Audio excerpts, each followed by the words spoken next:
Hello,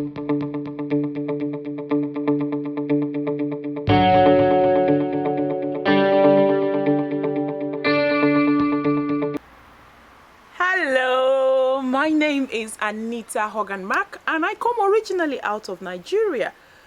Over 8 years ago, I decided to jump into the train of life and migrate to the Netherlands. This singular decision has kept me in a box of mixed feelings, meaning I'm constantly questioning myself about everything educationally, mentally, socially, culturally, psychologically, even sometimes psychiatrically. And this is because in the Netherlands, first and foremost, you have to integrate into the society. And to integrate into the society, I personally had to reprogram my entire existentiality.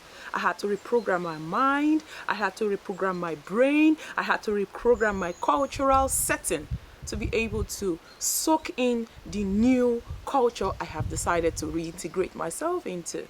So when an opportunity to do the shoot came up, I decided to look just not to my own life as an immigrant, but to two other powerful women that I know have properly integrated into the society. So meet my immigrant women.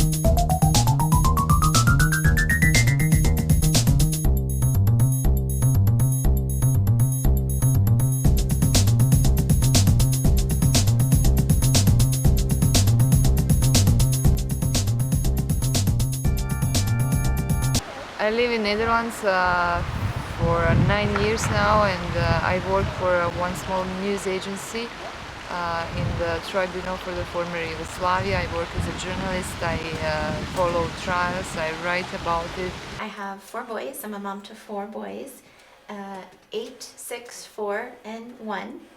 And I'm American, but we live here in the Netherlands. And I like to run and do yoga, and I like to read, and I like to cook a lot. The most difficult thing to leave behind were my friends and family, of course.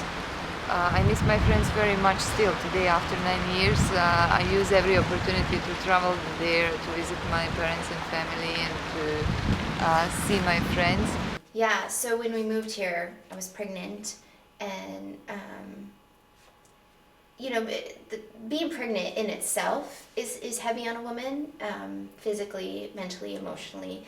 And so to have that on top of moving internationally and leaving my whole support system, that piece was very hard emotionally. Constantly longing to connect with my support system back home in Arizona. And any little shred of connection, I would grasp to it, if that makes sense. Even something as silly as we went into a store and they had an American section in the store, and it was kind of embarrassing what they were selling at the grocery store that was American. But to see Kraft macaroni and cheese, or just, something I don't even eat or enjoy, but it was American, and Oreos, or just silly little things that say home to you.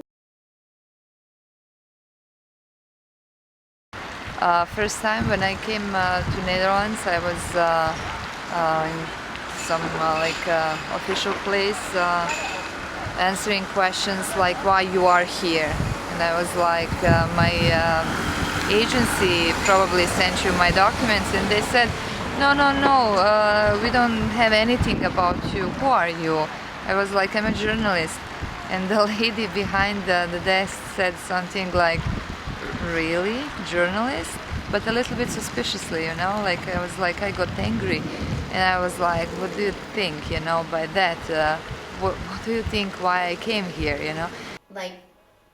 For example, any group situation, everybody is speaking Dutch, and so I'm immediately left out of that, and nobody's intentionally leaving me out. It's just I don't know the language well enough, or I'm not confident enough to participate in like a group activity or discussion or whatever. So, for example, every Wednesday there's a run club. It runs right past my house, and I love to run. And they even have childcare, but I don't participate in it because I'm intimidated, because everyone's going to be speaking Dutch. You know, I don't want them to feel like they have to accommodate me, or I don't want to be annoying, or, you know, like, oh, that American woman would have to speak English when she's around type of thing, or we have to speak really slowly or whatever. I didn't lose my Bosnian identity, not at all, you know, even in any way, you know. So, I mean, I think you can never lose it during one life cycle, because you know, you have your memories, you constantly are reminded who you are, where you came from, and in a way, you know, like I'm proud to be Bosnian. People will always kind of look at us as Americans. We are the Americans in the village, or, you know, the Americans down the street. And sometimes that's not a negative thing necessarily, it's just a stamp of identity. And I feel like we will always carry that. And it's part of my identity, so I'm okay with it. And here it's a little bit kind of different. It's normal life. People are relaxed. They do have jobs. There are no poor people in the streets. You can't see them, you know. So there is nothing here which is bothering you when you are walking downtown. Everything is beautiful. My husband and I talk about a lot, and we've observed, is I feel like children have more freedoms here, in the sense of, from a very young age, they're allowed to ride their bike up to the store, ride their bike to a friend's house, go play in the woods. I mean, I feel like there's a little bit more relaxed approach to allowing children to be independent. And again, part of it is the structure here is designed for it. Where children can very safely ride their bikes, and cars and traffic are used to seeing bikes all the time, and so the awareness is there. Life is beautiful. Live it, enjoy it, be happy, do some funny stuff. The very best piece of advice that I got before I left the States was from a friend of mine. And what she said to me before I left was, you're going to get homesick. And when you are homesick, express it. It's okay to express it. Ask for love when you need it from family or friends. But don't spend your time wishing you weren't there.